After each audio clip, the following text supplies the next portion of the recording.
Okay. Are you doing play-by-play or is Tony? I am doing play-by-play. God, it's sweaty. Will you tell me when the exposure is good? Yep. You're good on exposure. Good on exposure. It's good. We're live on 2 of the platforms. Okay. Yeah, we're going up. We're live on 2 of the 3 platforms, Tony. Oh, Yeah. Hey. All right.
Good afternoon and welcome back to the National Sports Center in Blaine, Minnesota for our continuing action of the U.S. Open Tournament 2019. I'm Erin Maraca here with Tony Leonardo, and we are covering for our round, our 1 o'clock round, our first Youth Club Championship game of the weekend.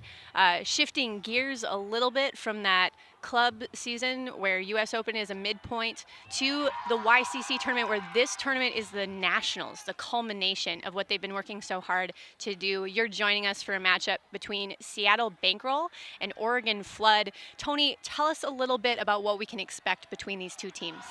Well, Bankroll were in the finals last year, a game that you called, Aaron. So expect them to come out firing and looking to take home this championship. Corvallis Flood, really kind of a mix of Corvallis, Eugene, and Portland.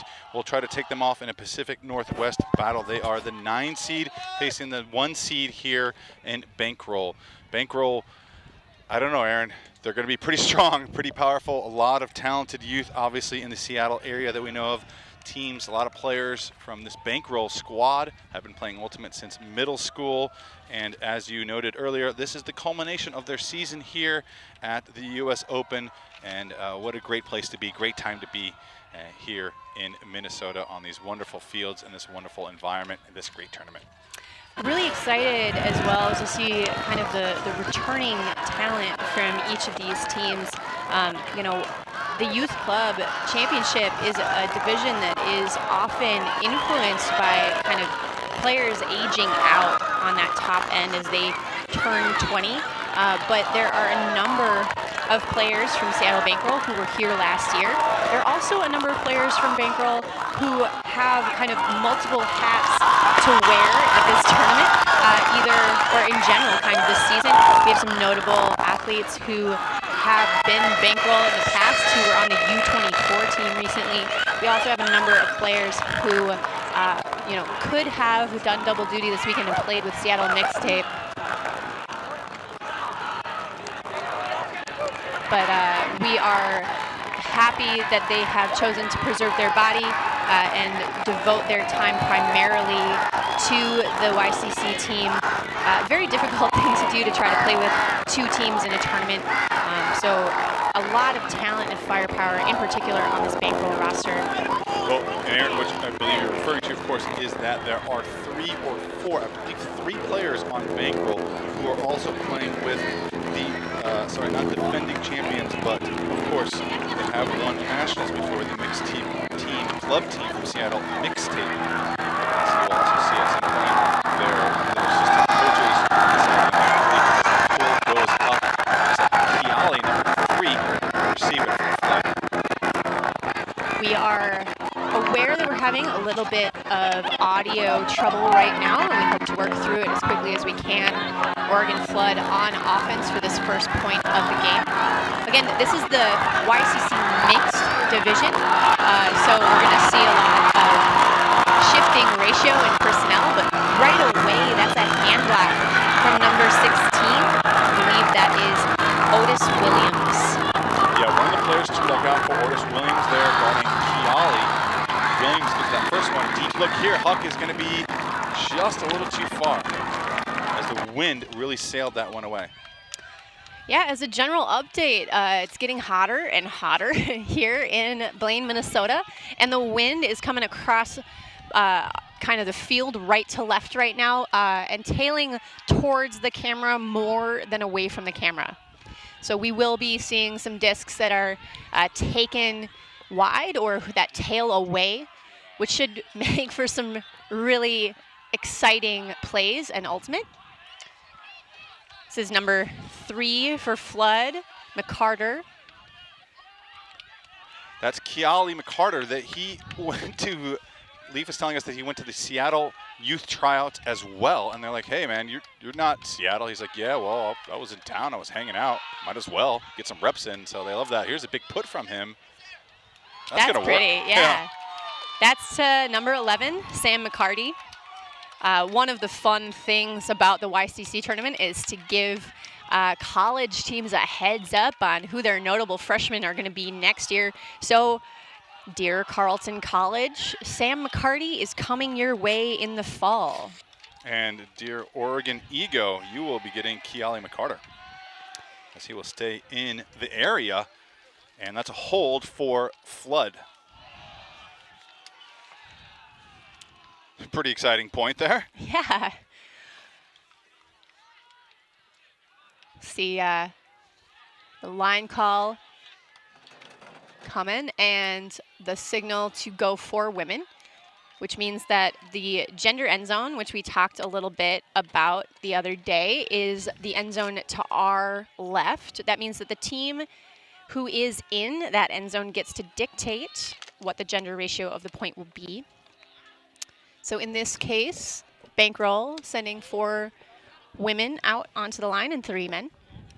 You just saw a shot of Taylor Kanamari, one of the coaches of the team on crutches. She just had an injury to her ankle, broke her ankle. She has 6 plates and 5 screws in her ankle, she told me. So still here to cheer her team on, obviously, and coach them, be a part of the process. Taylor Kanamari from the Bankroll squad. Bankroll ready to receive. Captains of this Bankroll team, Hazel Ostrowski, Abby Hecko, David Zhu, and Otis Williams. You know, 3 of those 4 names I recognize from last year, and I think Abby Hecko had an amazing U24 tournament recently. So names to keep an eye on for this Bankroll offense. Coming out in a 3 male handler set so that they can let their women work in the backfield, and that was the intended target, Ostrowski, and it is a little bit too far. Hazel Ostrowski, one of those players on mixtape as well. McCarter kind of saves possession there as an errant throw goes up. And Oregon having a chance, working it down, might be able to log an early break in this game. Just a reference point here. I'm going to say this early. Kiali McCarter reminds me of Joe Anderson, longtime pony player, played for Johnny Bravo. And he's a young guy, and he plays like an old man. Oh, the whole pile seems to have read it just a little bit off, and that will give Bankroll a new opportunity at their offensive set here. Yeah, McCarter also 6'4". Obviously comfortable in the handler set, but we may see him downfield eventually as well. And that is a hold target there. Hazel Ostrowski again So 2 holds to start this game. Right away, a little bit of energy forming. Abby Hecko just bombed that down the field.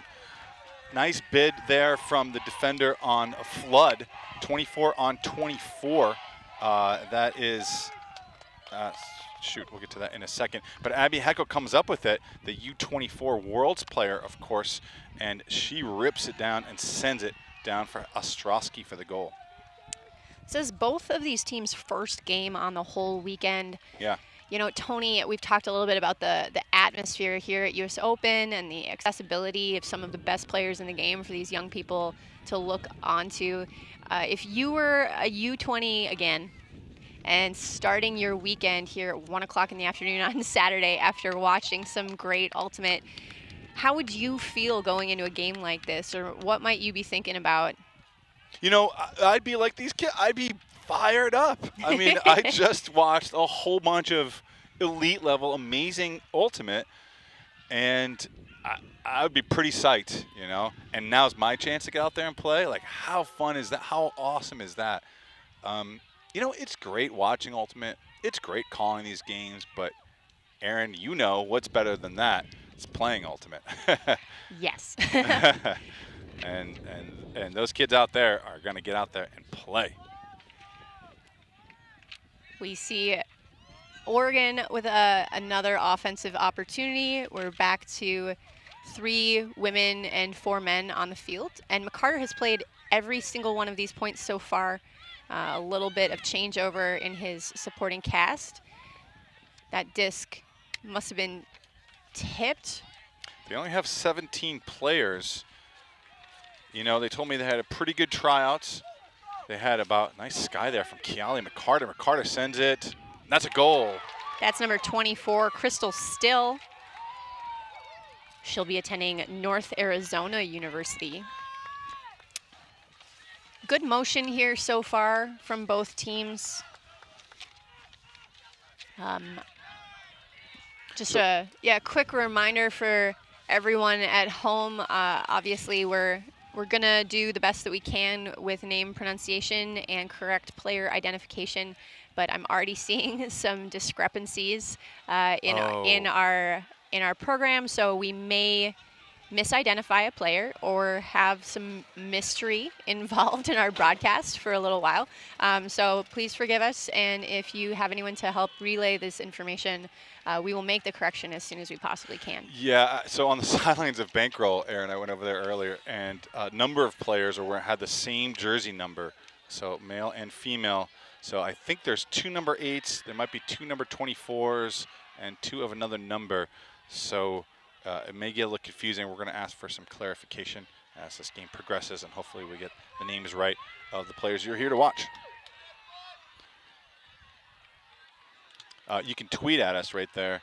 Leo Basque and Aaron is Aaron Maraca, and U.S. Open champs.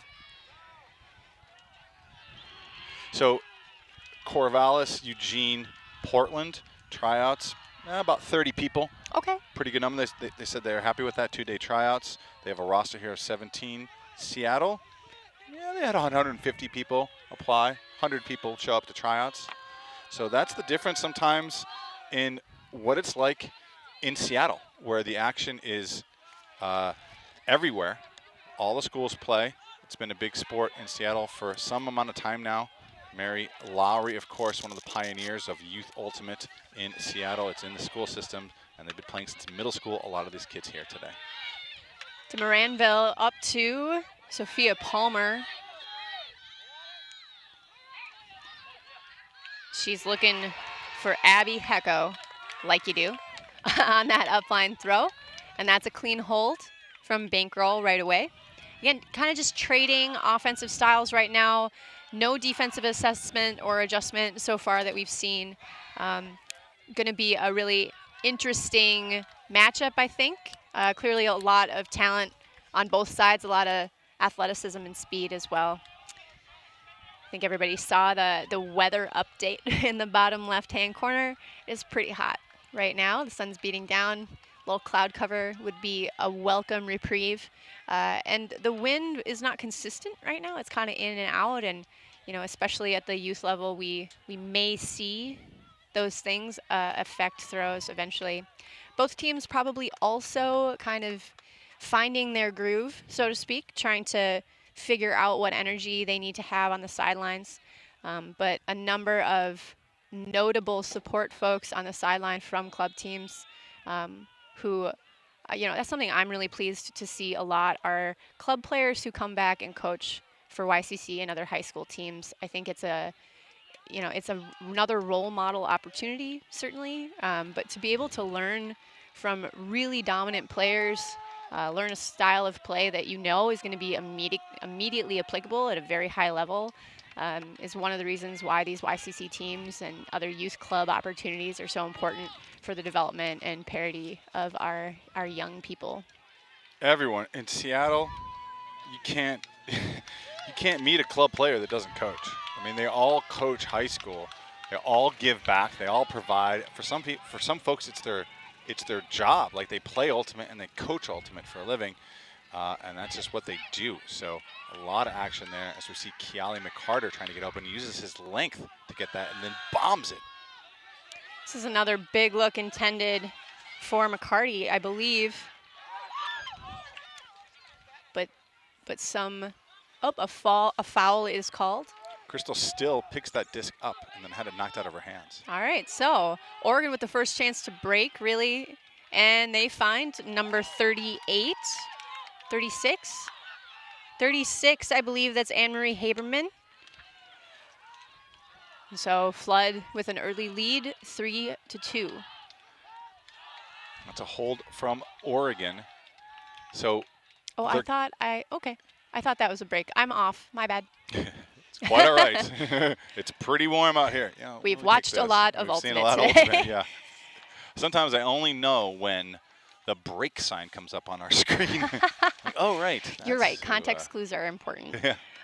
Oh, fun. I still noticing that McCarter has played 100% of the points.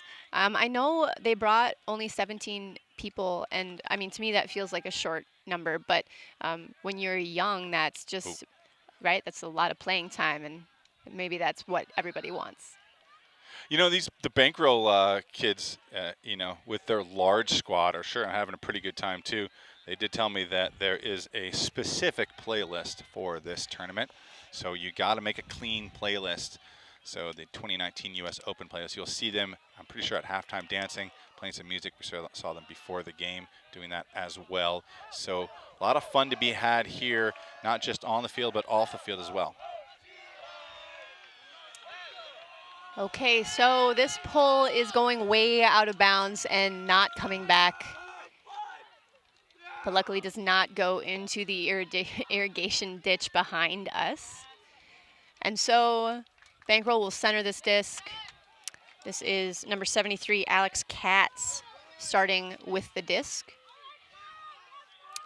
And Bankroll showing a side stack and Flood countering with a poach in the lane. But that poach clears out and a huck goes off. It's a pretty clean huck, and Sky to number 45, Alex Nelson. So that's a one-throw score from Bankroll on a bit of a structured play there, Tony. Yeah, design play call there for sure. Katz to Nelson. Nelson gets pretty juiced up for this one. Showboats a little bit before the throw even lands in there. Gets fired up because he's going to get this one. No one's going to get him in the air on this, as Nelson goes up and says, "I'll take that. Thank you very much." Player to look out for, they told me before the game, watch out for Nelson. He'll get some. Well, and then he did. Yeah, and I think we'll see some more from him. Yeah. Gotta do what you say you're gonna do. Certainly continuing to see clean holds from these youths. Good kind of discipline and set. I'm every year I have to talk a little bit on air about how impressive the young people are and how borderline terrifying it is that these players are really still, I mean, many of the Seattle players started playing in middle school, right? So it's not like they're rookies. They're experienced at this level, but they are still so young, and they They definitely haven't hit their prime. They definitely haven't peaked as players. Many of them already have club experience. You know, we even heard from you know, the AMP players yesterday that taking in a new influx of young talent is rejuvenating for your team, and you start to feel like they're going to be future stars for your club team. And I think a lot of the players on this Bankroll team, certainly, and members of this Flood team as well, we're going to be hearing a lot about for years to come. McCarter finds number 1, Joey Renzema. Well, we know what the Flood offensive principles are. It was thrown into a nice defense, peeling off poach block from Bankroll. Yeah, Haberman, the intended target on that, I don't think the thrower, I think the thrower saw the height difference, but not the approaching poach defender per se. So Bankroll now. Here's one of these players that I think is wrong in my program, number 44. Should be Otis Williams. Should be, okay. What a throw that was. That's great. So that is caught by, oh, they're rolling. Yep. I forgot about that celebration. I love it. Bankroll. Right. That was number 10, right? Who caught that? Aiden Lopez Esquerez. Is that it? I will neither confirm nor deny that, Aaron. Oh, okay. But I will say that I believe Otis Williams threw that pass. Right. So number 44, Otis Williams. I'm glad you have that in the program. We have. He's listed as number 16. Okay, there we go. 44. So. We're going to get some confirmation on these names and numbers at half, so just Right. stay in with No, us, and hopefully before yeah, that. I think you're right. Yeah, we'll see what happens to the 44 that we have in the book. Should I call down on the mic to No, Khalif to come over? we're fine. Why not? You're like, we've shouted down at the field, I think, enough. if I press this mic today. off button, let's see. Does that work? Am I still on? Does this mic off button work? So we are continuing some back and forth from teams, a few errors here and there. You know, YCC is a little bit of a different situation than club because there is a lot of kind of attrition, natural attrition for players who age out of the YCC eligibility. It can be really hard to scout opponents for YCC, and, you know, also hard as a coach to choose strategy every year for a completely different group of players. You know, we talked a little bit with the coaches ahead of time, and it sounds like even whether a team prioritizes their gender ratio of 4 women or not might change year to year, and that, of course, can be a very determining factor about a lot of your strategic sets. So a lot of challenge here in terms of just knowing your opponent. And I think we are in the beginning kind of fact-finding stage of this game, but I'd be interested to see some defensive adjustments soon by either team as they start to recognize the MO of their opponent. This is Oregon. Oregon throws into a poach, and that's number 11, Morris, who ends up with the interception. They're working it through a number of players, but Oregon is able to, I believe, get a hand on that. Surprised to see a number 20 on the field for Bankroll. It's another number I don't have in my book. Would really love, I think we're confirming right now some personnel changes with jersey numbers. McCarter will pick up again for Flood. He's looking for number 55, Stanley Jones. And he's looking for Sam McCarty. McCarty puts up a big blade for McCarter, but the shape on that not forgiving. McCarter unable to make a play.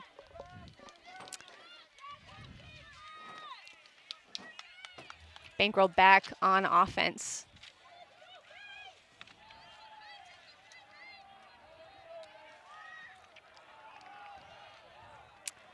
Looks like number 12, maybe, Amy Wynn, will pick up for Bankroll, working with Yabuki in the backfield.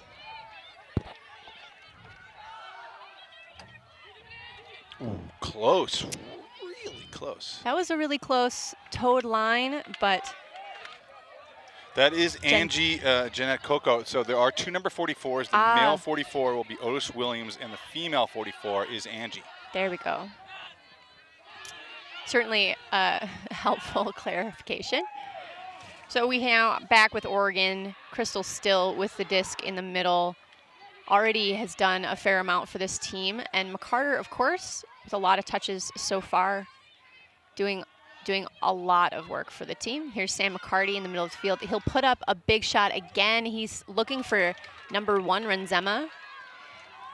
Spin on that disc, carried out of his hand. Yeah, that is. So when you got an edge throw like that, as a young player, one thing to keep in mind is to go up as early as possible so your hand can be in the best position so you're not kind of jumping into the disc so that your hand knocks it away sort of because of that spin. As you get more experienced, you kind of learn how to time that a little bit and to make sure that the rotation of that disc doesn't spin it away from your palm. Here's a flood play by Bankroll, which is ironic. Right. But here is Jeanette Coca. I'm seeing, is there a T in there? Gentette, maybe? And she finds, I think that might be Hasbrook. Let's call her Angie. Okay. And Nico Bunyaya, number 8, threw that pass. That was a beautiful throw as Angie here collects it, and then she finds an open woman for the goal. Okay. So that's the break. That's the first break, correct? It is 5-3 Bankroll. Second break. I promise I will get some more caffeine just as soon as I can. Looks like there is a timeout on the field.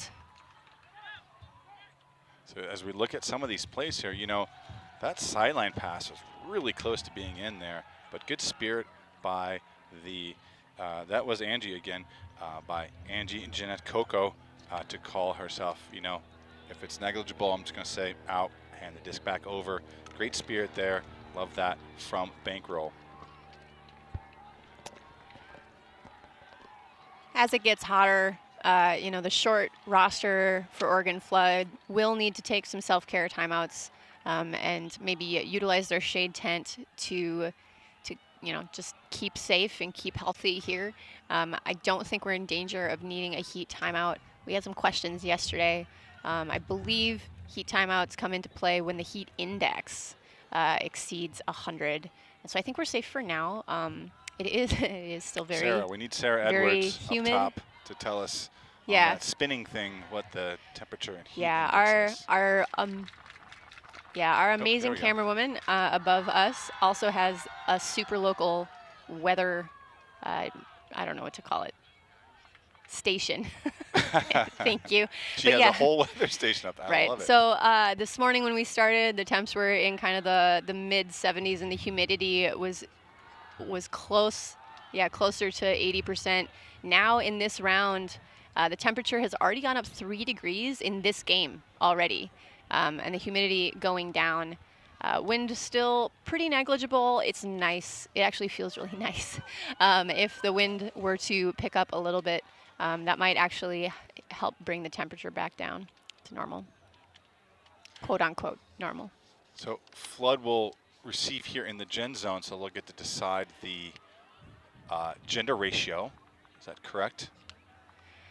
Sure. Yeah. So in the mixed division, we've gone through several iterations to figure out what, you know, how to use this gender ratio the best we can, and it's an ongoing discussion, right?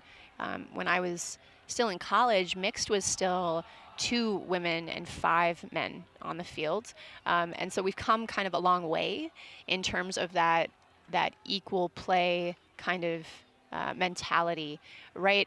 Over the last 2 or 3 years in Club Ultimate, we have kind of done some experiments, and I know at the whiff-diff level, they have also tried to find some strategies to change this rule to better mimic a more equal mixed division. So right now,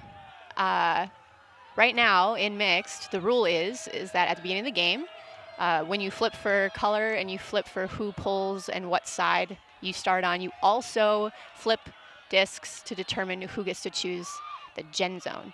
And then you choose what side. And so the team that is in the gen zone gets to determine the ratio for the point. The gen zone remains the same for the whole game. It doesn't change back and forth. And so it does, you can use it strategically if you want to. And that's kind of where we're at right now. I know there are other conversations as we talk even about inclusion, right, and making sure that Women X and non-binary players also have a spot on the field. So I'm sure we'll see more change in the near future. Here's a jump ball, and a Bankroll player gets a hand on it. A little risky, looking for Ava Edwards. And instead, the D from Bankroll is there. Number 28 in your screen there, walking downfield. That looks to... Yep, I don't have that name Darn it. either. So, I would love to be able to give these players some attention and accurately identify them for you. We'll try our best to gather information as we go. Faceless army. Yes, a faceless army of talent and skilled throwers. This for sure is Otis Williams. And the wind kind of popping up, as you can see on the flight of that disc, a sudden gust definitely influenced that play, but also the Flood player had good position and was able to get a D there. So Flood back on offense. One thing with Flood is they have height. That's the number 50, big number 55 in there. That is Devon Stanley Jones, 6'4", going to Oregon State. So they have those two big men between him and Keala McCarter to handle in there and then play defense should they be a turn. A low throw to McCarty is recovered. Out to 0-0 Nyman. Nice dig out by McCarty. Around to Stanley Jones again in the middle, looking to put up a backhand. And, oh, wow, good effort over there. I think that was Ava Edwards on the bid. Unfortunately, that disc already out of bounds. Yeah, that's twice they've looked for Edwards now. It's unfortunate that they're unable to find her in that end zone as she is finding spaces. So a little bit longer of a point. We saw Bankroll come down in a slightly different look this time. So that was the defensive adjustment that was pending, right? Here's Otis Williams. Guarded by Flynn Nyman, the pogo stick enthusiast. I don't want to say he's a, I don't want to say champion competitor. He's a competitor, yeah. He's like a ranked competitor. He's and that level.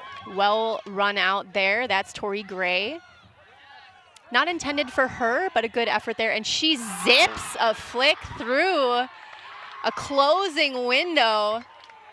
Still waiting to see the number on this jersey. It's 28. We don't know his number. That it's is not on mysterious. Our string, but you can see his name on his back of his jersey. Okay. That's a mysterious youth, number 28. He gets bookends on this point. Yeah, that's bookends for our mystery youth from Seattle. I really appreciate the effort by Edwards on that out-of-bounds flow. In the middle of that point, the wind did pick up for a minute.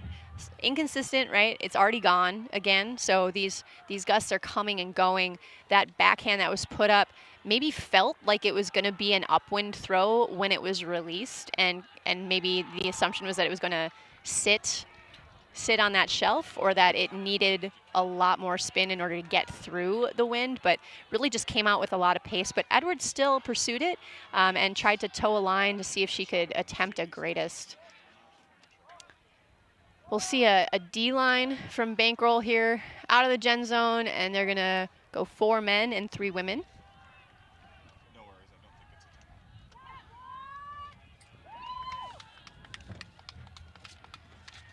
don't think it's All of the women on Bankroll seem to have dyed the ends of their ponytails red in solidarity.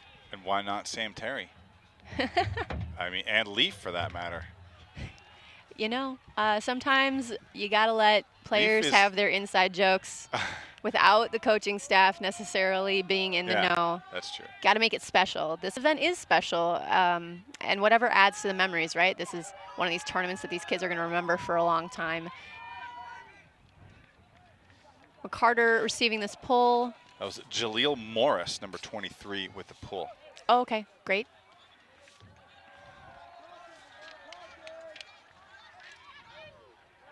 Putting that up to Alex, I'm going to say this wrong, Kocha? I believe it's Kocha. She'll be headed to Oregon State University next year.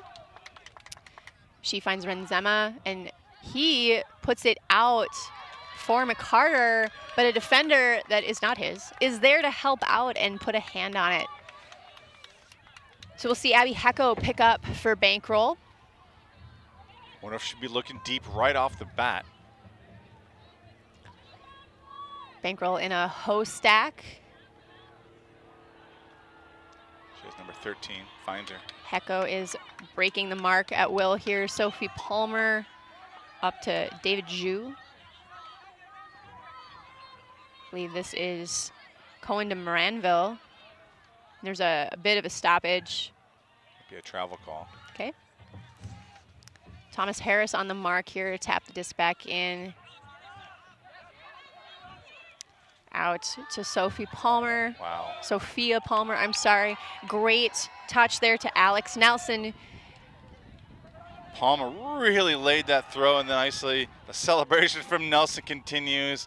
Leaf and the sideline come over to join him. What a throw from Palmer, though. Really made that happen. Yeah, great touch into that space. A little bit of a shaped throw. Pretty advanced. We're having a look at the overthrown shot to McCarter and the good help defense there from Bankroll. Perhaps identifying McCarter as a primary threat and, you know, keeping their eye out in a last back capacity to help out where need be. I love how Palmer comes up firing. You know, like she caught that disc in power position and knew right away that she was going to launch that. You know, that throw came right in motion.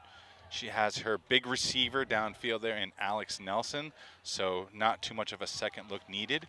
And he's got a few steps on a talented, tall defender in Keali McCarter, and she puts it in the perfect space. So Bankroll here, another break for them as they are now got 4 breaks in a row as they are commanding this game here as the 1 seed at this tournament. Aaron, last year they played in the finals against a team who is not here, who disbanded. Is that right? Can So tell us a little bit more about the last year, 2018 mixed U-20 finals here at US Open. Yeah, the opponent was a team from San Diego called Powerline. My understanding is that San Diego youth scene kind of either rotates between the team that they send in a bid for YCC or intermittently kind of struggles with registration and consistency in the right age group. It seemed like a team that had kind of been assembled for a special occasion. Nice poach block there. Oh, immediately fast break huck by number 50, Spencer Land. And his receiver, number 11, Jaleel Morris, comes down with that. And this Bankroll team is really hyped. And they just took half. And now they're going to go drink some water in the shade. Just a correction, Aiden Lopez Escarez is number 11 who caught this one. He high points this one excellently. Watch him follow this disc as he just goes up. He goes so high, he goes out of our frame. Aiden Lopez Escarez makes the play of the game so far in this first half to take half for Bankroll. That was pretty darn impressive. I gotta say, these kids out here know how to get up. Thanks, Tony, for having better Thanks, Abby jersey. Hecko. Yeah. She gave us the information on some of these wacky jersey switches. We have Aiden as number 10 in our program here. He is number 11. Jaleel Morris, we have as number 11. He is number 23. That is halftime here at the start of the YCC tournament. And Bankroll, the number 1 seed, is rolling. They are. Well, we'll be back here after halftime, after we drink some water, and we will see you shortly for the rest of this pool play game. Thank you.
Excited to welcome you back to live stream coverage of the Youth Club Championship portion of the 2019 U.S. Open Tournament here in Blaine, Minnesota at the National Sports Center.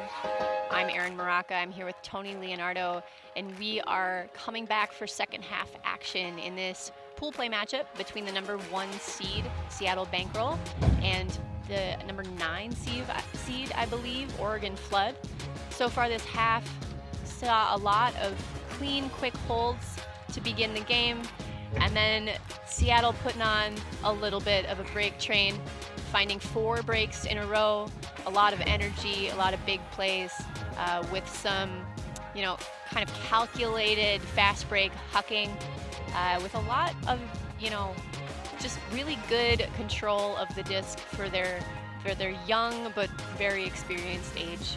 Tony, any highlights from that first half that you really we're looking at connected them. on them? My goodness, look at these guys get up in the air. Look at the women throw deep.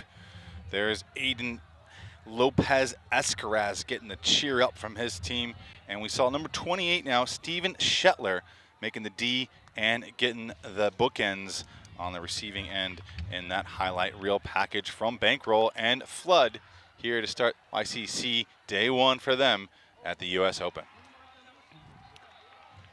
As a general check-in, this is not the first round of YCC play so far today. There were other pool play games that happened before this, but this is the first game for both of these teams. So to start in the middle of the afternoon on a Saturday is a little bit of a rare tournament experience, but both of these teams at the equivalent of basically summer nationals for these youth club teams, the culmination of their season, and Oregon coming down with a poach in the lane, maybe to mitigate the huck threat, supported by some either poachy zone in the background, but Bankroll just shooting through these lanes immediately, and that's Angie.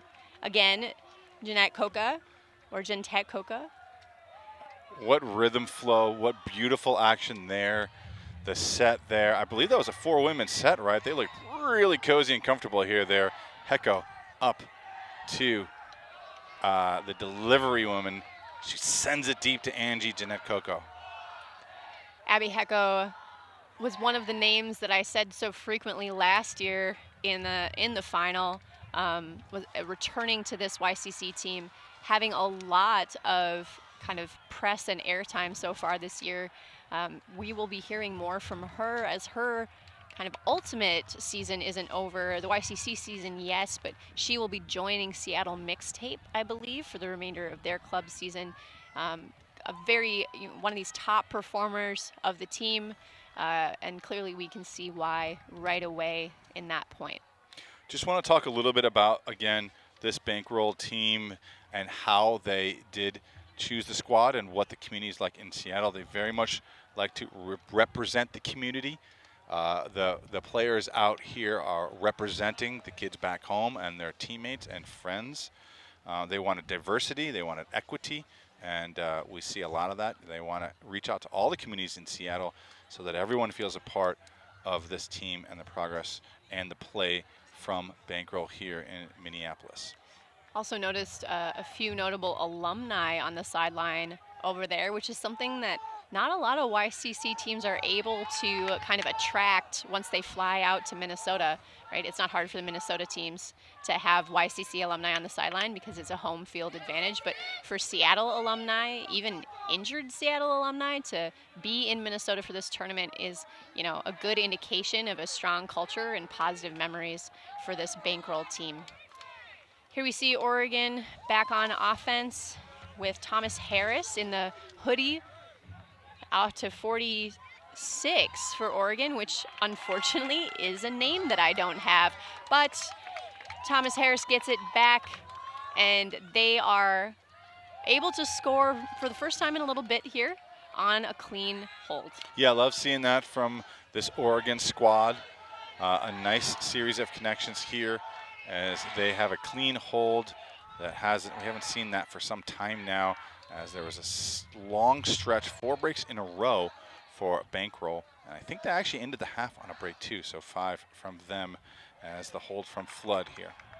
Yeah, they ended the half on a break and then they were immediately on offense. So even though they started the half with a hold, that's effectively 6 points in a row, I think. Yeah. So, you know, on a run, but On a roll. on a roll. Oh, yes. Okay. Sorry. We're punning. We're punning. Just like their celebration where they roll along the ground is also a bit of a pun, a physical pun, if you will. But you know, I think it's a good opportunity here for Oregon Flood to try and get some energy, try to, you know, reconnect. A lot of these YCC teams don't get to play a lot of tournaments. They may have attended a warm-up tournament to prepare, but some of them don't get that opportunity. So still definitely chances here to iron out some chemistry and figure some things out for the rest of the tournament. Again, for these folks, they are just starting their competition for the weekend.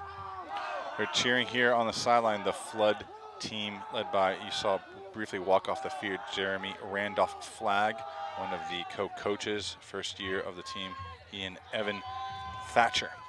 And we do have a trivia question for you that we'd like to throw out there for you, Aaron. What do you think? What does the origin of Flood stand for? Flood is an acronym of this Corvallis-based team. Sorry, Corvallis, Oregon, and Eugene, of course, and Portland. What does that stand for as we see Bankroll bomb it? Nice. Right in rhythm, huh? Yeah. That was a beautiful throw. Was that Ostrowski that looked like Ostrowski to Angie Jintek-Hoka again, just having a little bit of a game. Okay, so the Flood is an acronym. I'm not perfect on this, but I feel like it's something like for the love of something disc. Ooh. But I'm not sure what to do with the second O. Could it be Oregon? Oh, yeah, maybe that. Oh, gosh. For the love of Oregon disc. That is our first guess at the trivia. Tweet at us at Leo Basque or Moroka_E for some of that trivia swag that we'll kick around at some point. And look at Angie Jeanette Coco keep her feet in bounds near that dirt mark as the throw in rhythm from Hazel Ostrowski. Again, Ostrowski, one of those mixtape players that she will be playing the club season after this tournament with the Seattle mixtape squad. Flood captained by Anne-Marie Haberman and McCarter, who key role on the field that we've seen. Looking at their bio in the program, looks like they won the entire tournament in 2014 and have been attending pretty consistently over the years. And they do, much like other teams, carry the role or carry a core of players over year to year. And it looks like, you know, age-wise, there are a handful of 16-year-olds on this Oregon team, a handful of 17-year-olds on the team, and then a few more of those 18-year-olds, most of whom are going to school in Arizona. There are 2 cut incoming freshmen for Carleton College, and then Crystal Still, of course, number 24, going to North Arizona University. So expecting some pretty good things out of this Flood team, and we will see number 27, Emmy Formiga, pick up for this vert stack, but Bankroll in a little bit of zone, maybe a clam or a 3-3-1, depending. Yeah, looks like a 3-3-1. Otis Williams in the middle backfield there, keeping an eye on things. Garcia back to Stanley Jones, out wide to Still, and she gets through the middle to Moses. I like Crystal Still's game. She's calling for it. Yeah. Oh, she's gonna release. Oh, wait, there are 220. Oh, okay, that's a 27. So there's a turn on that far sideline, unfortunately, for the Flood offense, who seem to be handling that zone okay. And we'll see number 1, Amy Lai, pick up. Flood was not quite able to develop a rhythm of what they were exactly looking for there. It would have been great if they flooded one side of the field, perhaps, but not to Well, be. we can't pun all the time, Tony. Well, no, I didn't actually. That was a little unintended, but Bankroll here will collect the break. I think that was Otis Williams to Julia Hasbrook. Some of these numbers on the back with many lines in the thick part are not always catching my eye exactly the right way. So I think that was the assist and the score there. But, you know, as we've been saying, Bankroll fully in command of this game. It is 11-4 in this first round of pool play. Bankroll doing what they need to do to defend their incoming #1 seed. Oregon with a little bit of work to do, maybe. So again, Field 13 trivia hashtag, what does FLOOD stand for? If you're an Oregon youth expert, you might have the answer to that. Or if you're someone who works in production for Frisbee, maybe you might know the answer to that. You know, one thing that FLOOD does want to do is have a boring offense and an exciting defense. You know, it's tough to start your tournament here with this kind of score difference we're seeing here. But Bankroll is a good team, you know, and they got a lot to play for. You know, lost in the finals last year. They're the lone team here representing Seattle. And that's a real thing. And they got a big community back home cheering them on, supporting them. And they feel like they want to represent well and show well and stay pumped, stay enthused. And this is going to be a tough team for anybody to take on. So no disrespect to FLOOD at all. You're just looking at a pretty strong squad here from Seattle. Yeah, someone has to play the 1 seed first part of the day on Saturday. Right. And they kind of drew the matchup. But I think there is also a silver lining for FLOOD in that if they can work hard against the #1 seed and establish a rhythm at that speed, then moving forward and playing against lower seeds throughout the rest of the tournament, they should be more confident, right? They should have some more trust in themselves because they were able to do good things against the 1 seed. So I think playing the 1 seed definitely has its advantages. That shot was by Edwards, I believe, and unfortunately we have back-to-back misplaced throws there. So Oregon back on offense. McCarter into Nyman. Nyman with a crossfield look. That looks like, oh, yep, that's #2 again, Edwards. This 0 in front of the 2 is throwing me off occasionally, but makes sense. You know, in Seattle, they start as early as 3rd grade, and they play 5-on-5, which I didn't realize that's kind of cool. And then they move on to playing 7-on-7 when they get to 5th grade. Yeah, I appreciate the way their nice development hand works. block. That was Kayla Piant with that hand block. There's a pick call downfield, and Olivia Goss able to keep possession through that call. It's cool having Khalif on the sideline and the support of Mixtape. You know, the way they describe the mixed game as opposed to the gender differentiated games of the men's and opens is they call it the beautiful game. And that's what we heard from Khalif. So he is, you know, an ambassador and a big believer in mixed ultimate. And he did tell us earlier that, you know, a couple years ago, this team would routinely play 4 women on their O-lines. And then last year they were kind of, you know, 75% 4 women. And now he said we are finding our lines will mix between 4 women and 4 men.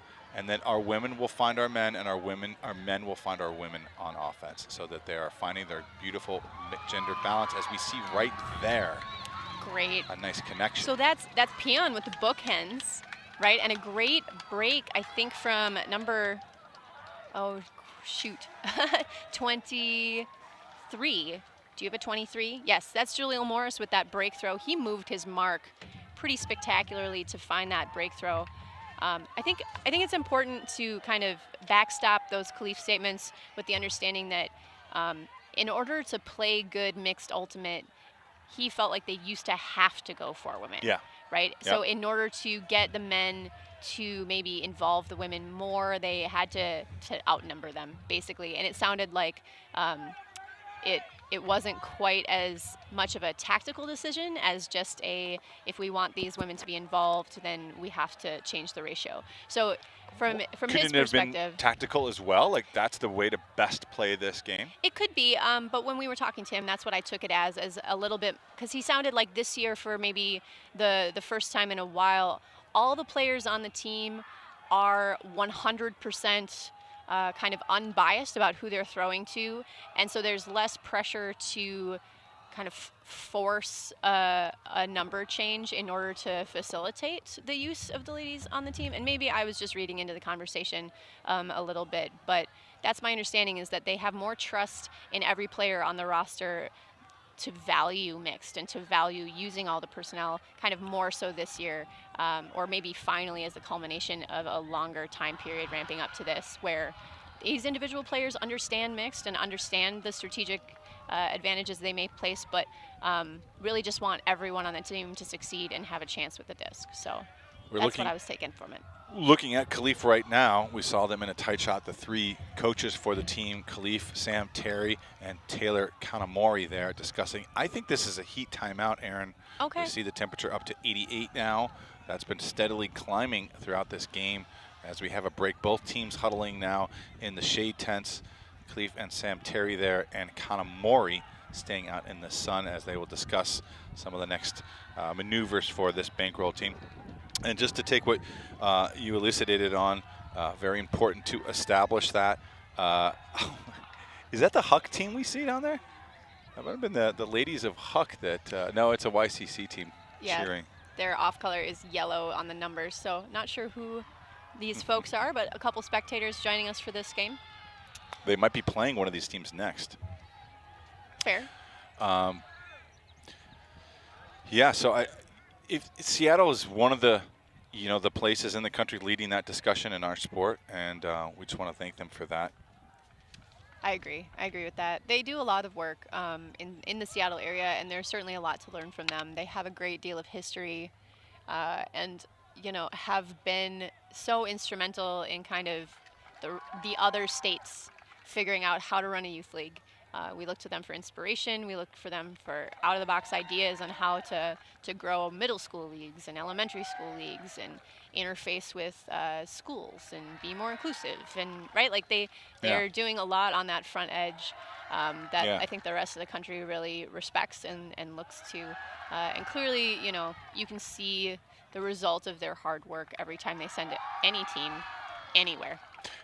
And one thing that sometimes gets forgotten in these conversations is the inequality of wealth. I mean, that's just the simplest way to put it. There are players everywhere in our country, everywhere that cannot afford to play this sport. And Seattle teams and a lot of teams don't want that to be the factor of why someone plays or doesn't play. And so there's a good focus on that. Let's have the opportunity for all players, no matter their background, and it's something people don't always talk about, but it's very real. This can be an expensive sport, and we want everyone, and Seattle wants everyone to play and have the opportunity to play and travel to a tournament such as this. Trivia is up again. What does flood stand for? Does anyone have the answer? Because we're about to. You called it. I tried to fit for the love of Oregon disc. For the love of Oregon disc. Into the word flood. That's a pretty good. It's a pretty good guess. I think Oregon is the correct in that. I think I'm gonna go ahead and give the answer. In 2007, a man by the name of Luke Johnson is one of the helpers of the team that started a women's YCC team out of Oregon. Corvallis particularly called 14 Ladies of Oregon Dominate. Well, I was off by a lot. You got the Oregon. I got the Oregon. I got 1-0 right. You got the of, maybe two? Maybe. That's 2 of No, 5. That's failing. Yeah, that's not enough. Okay. Fail. Anyway, we're at 12-4. Bankroll in steady control of this game. Oregon working through their sets and working between each other to figure out their flow. This is number 5, Dreger. He's the other Carleton inbound freshman. He's working with Josh Garcia in the backfield. Flood working with mostly their men in the backfield right now. This is Thomas Harris with the disc as we get a stoppage. Scary what Carleton could get. I mean, they just get best players from all around the country. Right. I would be remiss. Carleton has a lot of ultimate Frisbee teams, obviously. So it's not just cut It's also GOP. GOP and Hot Carls. Like there are 3 men's teams, I believe, at Carleton. There could be a 4th as well. Stall was called. That was a great grab by Michael Dreger, but it's going to come all the way back. Yeah, looks like a bailout huck. Not sure there will be. We're going to see the observer Sticks is going to run over here. This is Dominic Jacobs on the mark. Let's see if the observer. So we Might be uncontested here. Okay, no stall. contest is being Uncontested. shouted. Not really. Stall uncontested. So we're going to go ahead and walk through that disc. It looks like number 23, Jaleel Morris, will pick up for this Bankroll team. A little bit low on that backhand for the intended receiver. Still waiting for her number to 12. 12, Amy Wynn. So Flood, maybe a little lucky on that, right? But really stifling defense by Bankroll right now, making all the lanes look a little hard, and all of the individual matchups feel really tight and contested. Dominic Jacobs out there is got his head on a swivel. He just forced that stall, and he is shutting down his man right now. He's everywhere, and he's completely taken Flood out of their offense. You see him come in now. He lets number 19 get that release. But that's him on the mark there. Look at him move around so quick. Fast arms, fast feet. Forces Nice. another challenging throw, but that's picked up nicely. Yeah, Thomas Harris retains possession. Looks like we're just having a little bit of a struggle here. Flood trying to reset it and buy time for their receivers to get into space. That's Dreger again. And he tries to find Emmy Formiga, but it's picked off. A few unfortunate back and forth here as I think that was Amy Wynn hits the deck. Flood's got to move fast, and they do. They put this, what a beautiful pass. That is a beautiful pass, and that's Moses with that reception. Did you have eyes on the thrower? Who's the big man? He's walking his way. That's number 5, Michael Dreger. The kid going to Carleton, and you can see that disc had a little wave to it when he released it. This is the throw earlier, the forced punt that Dreger actually came down with on the tip. So that came back on the stall, but nice catch up there from Dreger. And now we'll see this turn from Williams to the turf. As you see the wobble on the disc, I don't think they fixed that disc. Disc should come back. Here's the defense here, nice catch there. And then watch Dreger now. He's got a lot of action in this point. Dreger throws the turn. Some of get it back. good, Yeah. some of it not so good. And there's the goal. Well, finally freeing up Moses in that deep space after just an arduous O-point by Flood. A lot of really challenging cuts and a lot of challenging resets. You know, sometimes when you go vert stack, right, it's really, if that's your bread and butter and you have a team like Bankroll with some really stellar defenders who are, you know, have really quick closing speed and are really good marks and maybe are bouncing back and forth between a flat mark and a true mark, which it looked like Jacobs was doing on that mark for a while. It might be wise to try a different offensive look, right? And YC seasons are so interesting. So I'm not sure what kind of strategy playbook the Oregon Flood is operating out of. Teams like Seattle are maybe capable of having tryouts earlier in the year, right? In Minnesota, I know we can't even have tryouts until May, and sometimes those tryouts get rained out. So some of these teams are having tryouts in January and have many other months to practice and learn things. I think sometimes you can see the difference right away. Clearing a lot of space here is Bankroll's O-line. And here is Hazel Ostrowski. But her blade, she knows. They got picked up by the wind a little bit, yeah. Yeah, she made a little bit of a gesture and a shoulder shrug to acknowledge that that was not exactly what she was intending to do.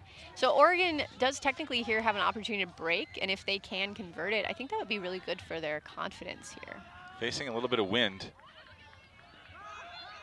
Sliced it through the middle, but Edwards can't hold on to that one, and Bankroll, Alex Katz will pick it up again. You know, I love to see the back of their jerseys on Bankroll.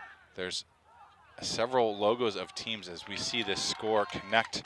Palmer, I believe, and Ostrowski connecting again out there. Ostrowski throwing the goal. If we can get a shot of the back of their jerseys, Aaron, let's see if I saw BFG on there. I think they're honoring some of the mixed teams, both club and maybe some of the Disc NY teams. I like that. Yeah, exactly. Like you can see in the back of Jaleel Morris's jersey there. There's some others. See if we can kind of identify them. Yep. There's a lot of different There's a riot. There's two. So it would be maybe all the club teams in Seattle, not just the mixed ones. Yeah, I see the riot on there. Oh, it represents, yeah, it represents donations to the Bankroll. Yeah, okay. So that's great. Also, I do see Lily Gu, I believe, on the sideline over here with her BFG swag on. So certainly a recognizable figure in Seattle Ultimate. Yeah. There's the BFG. So, wow, what a community. I mean, that's just so cool. You know, we're starting to, you know, New York has, I come from the New York side of things. We have a pretty good scene down there, pretty great community. Love the people, but this is another level. What you see out of Seattle. So the donations from those club teams to this Bankroll squad to make sure all kids have an opportunity. Really great to see that. Well, you know, they have a vested interest in where these players might end up. It is, right? So you're saying they're doing it not out of No, I'm sure that they're altruistic supporting purposes, right? It's fun to watch. These are good players. It's a high level of ultimate for the Seattle youth. It's also a way to foster relationships. And to your point, there are a lot of club players who coach. So I bet there are a lot of kind of mentor-mentee relationships between the members of the Seattle community who have come over to spectate and some of the players on the field. And I think that's part of the reason that happens in Seattle, right? You form those connections, you give the youth a kind of safe learning mentor to learn really high-level ultimate from, and it gives them, it makes it feel safer to go to those tryouts, which can be really scary for a young person to go to. So it probably just feeds on itself, and then you want to come watch kind of the output of a little bit of your effort in those relationships. Yeah. Flood on offense within 10 yards of the end zone. Pretty close here. That's Eller with the disc. Seattle poaching in some of these lanes, but Haberman, one of the captains of this Flood team, looking to blade it over the top, and she is able to complete that pass. That looks like Joey Renzema, again, number 1. Yeah, nice find there from Haberman. A lot of poise with the disc there. Looks like we will gather some of these Bankroll players in the middle of the field, anxiously awaiting to hear what the next line is going to be called. Waiting for Khalif to make up his mind, perhaps. He's got a lot of people to choose from, yeah. Right? This is effectively a game to 2 for Seattle.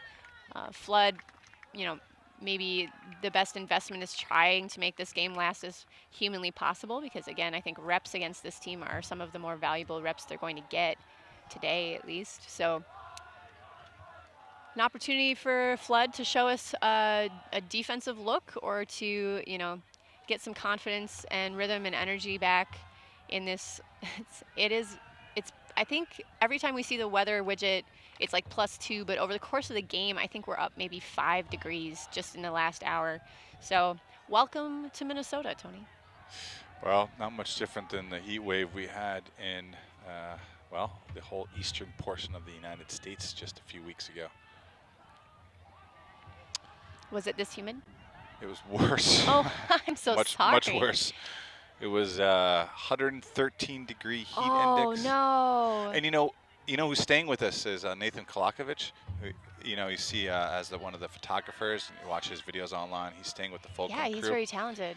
He was in Shanghai for that Asian Oceanic Ultimate Tournament. Okay. Wow, that's a great break. And he said the heat index there was 114. Ooh. As that disc trails out of bounds. Yeah, Sophia Palmer Really expecting, I mean, that's Alex Nelson again with the reach, right? The length. Yeah. Perhaps she took that a little bit for granted because that sails out of bounds on that near sideline for those teams. Oh, a battle in the handler set right now. Good defense all around. 0-0, Flynn Nyman with the disc. The Out pogo to- stick man. Right, to Garcia. Oh. Oh, Close. wow. Unfortunate little trip there. Bankroll. Nelson Wow. Comes up firing. gets the please throw to me, I'm open call from number 3, Cohen de Moranville. That's pretty good. We've been seeing Nelson in the end zone, so this is a little bit of a switch up for him, but definitely a hit me, I'm open kind of situation there. Yeah, Nelson obliges. Nelson's like, yeah, I got this. Boom. I love that we were able to hear that. Nelson, do it. He's pointing back saying, thank you, my man. Thank you, my teammate. Good looking out. That brings us to a score of 14-6. Kind of the nature of pool play games sometimes.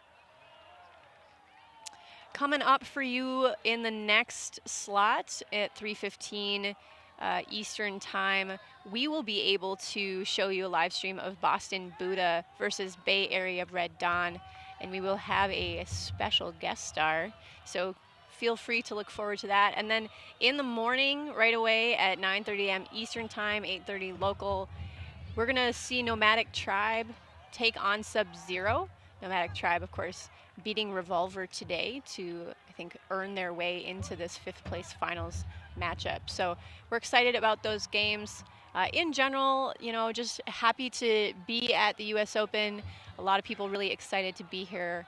I just really like watching Ultimate and talking about Ultimate, Tony. I know you do too. Yeah, no, it's great to be here. I'm very fortunate and happy to be here and join the team and join the broadcast. Although it would be fun to be playing, but you know, I'm getting up there where sometimes it's So a dropped Run pull out of here by Oregon. An unfortunate situation that we have all experienced. I think every player I've ever met has dropped a pull Yeah. at some point. yeah, May as well get it out during your youth. yeah, in a And game that- that's pretty much decided. Yeah. So that's a 1 point or a 1 throw point game point for Bankroll. A little bit of a down emotional point for Oregon there. But again, I think they have some good lessons to learn from the matchup here. Certainly just the beginning, right, for both of these teams Yeah. who get to go on to pool play for the remainder of the day. Any kind of takeaways from this game, Tony? Anything that we want the viewers to know about what's going on today in the youth? Well, my takeaways are look for Bankroll in the finals. Like, you know, tune in on Monday, and we'll hopefully get to check in with that team again because they look pretty good out there. Love what they're doing. They're getting action from everybody. Pretty jazzed up, pretty pumped up. Everyone's seeing the disc, so pretty good action from them. And we're going to see if we can get an interview down on the field. I don't know. Are you going to go? I'm going to go? I think you should go. All right. I want to try it out. Yeah. Clearly, the youth of the Youth Club Championship Tour, a sneak peek forward into the talent that will kind of take over our sport in the future. Something I really enjoy thinking about and talking about. Really pleased with the spirit of this game as well. Spirit of the game, obviously one of the pillars of our community and something that is, you know, really important to talk about. Part of that kind of civil discourse is what we'll see these players get together at the end of the game in a spirit huddle. For those of you who aren't familiar with our sport or who maybe haven't seen this kind of tool in action, the purpose of a spirit huddle is to provide kind of a feedback loop, an honest feedback loop about how the game developed, right? It's a good opportunity to kind of generalize and talk through any physicality or any disputes that were not handled in like a respectful manner. But ultimately, it's a chance to create relationships and bridge kind of those potential hazards between teams and to try to establish a good relationship going forward. For youth teams, of course, spirit of the game is one of those things that these players may play together in college. They may play together in the future on a club team. And so you want to have a healthy relationship between those players, if at all possible, to foster those good relationships. So we have 2 young stars from Seattle down on the turf with Tony. Tony, coming to you.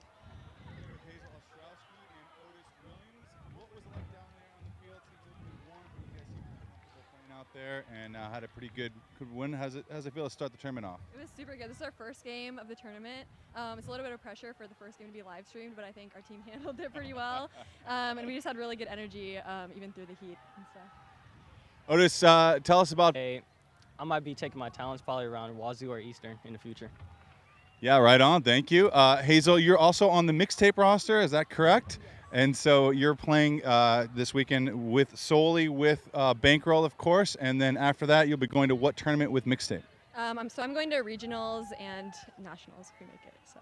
Okay. Yeah. Cool. And what has that experience been like playing on Mixtape and Bankroll? It's been really fun. I've just gotten to play Mixed Ultimate all summer, which is the best. It's my favorite. But it's been really nice being able to balance playing with people that are my age and that I've just grown up playing with and playing with my idols. It's just like the best.